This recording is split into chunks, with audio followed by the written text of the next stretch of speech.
କାହିଁକି ଯାଇଥିଲୁ ଆମେ ଚରମ୍ପା। ତ ଜୟ ଜଗନ୍ନାଥ, ପୁଣି ଆପଣମାନଙ୍କୁ ଗୋଟେ ମିନି ବ୍ଲଗରେ ସ୍ୱାଗତ। ଆଜି ଆମେ ଯିବା ଚରମ୍ପା। ଚାଲ ଏବେ ଆମେ କାକୁଙ୍କ ଘରକୁ ପଳେଇବା, କାରଣ କାକୁ ମେନ୍ ଲୋକ ସେଇ ଚରମ୍ପା ଯିବେ। ଆମେ ଚଗୁଲନା ଆଉ ମୁଁ କାକୁଙ୍କୁ ଛାଡିତେ ଯିବୁ। କାକୁ ଏବେ ତାଙ୍କ ଜିନିଷ ପ୍ୟାକ୍ କରିଦେଇଛନ୍ତି। ମନ୍ଦିରରୁ ପାଦୁକ ଆଣିଲା ବେଳେ ବି ହାତ ବଢଉଥିବେନି ଏମିତି।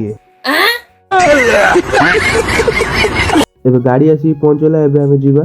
ଆମେ ଯିବୁ କଣ ଚରମ୍ପା, କିଏ ବସିଲାଣି ଆପଣ ମାନେ ଦେଖନ୍ତୁ। ଇଆରି ପାଇଁ 5-6 ଦିନ ବେଙ୍ଗଲୋର ଯାଇଥିଲେ, ପୁଣି ରିଟର୍ନ ଆସିଛନ୍ତି ଏକୁ ନେଇକି, କାରଣ ଇଏ ବେଙ୍ଗଲୋରରେ ରହିଲାନି। ଆମେ ଏବେ ଘରୁ ବାହାରି ଆଇଲୁ। ଆପଣ ମାନେ ତ ଜାଣିଥିବେ ଏଟା ଦୋଳସାହି ମାର୍କେଟ। ଆପଣ ମାନେ ଯଦି ଦୋଳସାହି ମାର୍କେଟ ଆସିଥିବେ ନିହାତି ମତେ କମେଣ୍ଟ କରିବେ। ଏବେ ଆମେ ପେଟ୍ରୋଲ ପମ୍ପ କତିକି ପଳେଇ ଆଇଲୁ। ଏବେ ଆମେ ଆମ ଗାଡିର ମଦ ଟିକେ ପକେଇଦବା। ଭୁଲରେ କହିଦେଲି ମଦ, ଏବେ ପେଟ୍ରୋଲ ପକେଇବା। ତେଲ ପକେଇ ଆମେ ଏବେ ଇଚ୍ଛାପୁର ହେଇଗଲୁ। ମୁଁ ଆପଣ ମାନଙ୍କୁ ଚରମ୍ପାରେ ପହଞ୍ଚିକି ଭିଡିଓ ଦେଖଉଛି। ଫାଇନାଲି ଆସି ଆମେ ଚରମ୍ପାରେ ପହଞ୍ଚି ଗଲୁ। ପ୍ଲାଟଫର୍ମ ଟିକେଟ କାଟି 2 ନମ୍ବର ପ୍ଲାଟଫର୍ମକୁ ଆମେ ପଳେଇ ଆଇଲୁ। ଏବେ କାକୁ ଅପେକ୍ଷା କରିଛନ୍ତି ଟ୍ରେନକୁ କିଛି ସମୟ ଅପେକ୍ଷା କଲା ପରେ ଟ୍ରେନ ଆସିଗଲା। ଆମେ ଚରମ୍ପା ଆସିଥିଲୁ ଏଇ କାକୁଙ୍କୁ ଛାଡିବା ପାଇଁ। କାକୁ କାରଣ ବେଙ୍ଗଲୋର ଯିବେ। ମୁଁ ରହୁଛି, ପୁଣି ଦେଖା ନେକ୍ସଟ ବ୍ଲଗରେ। ଜୟ ଶ୍ରୀରାମ।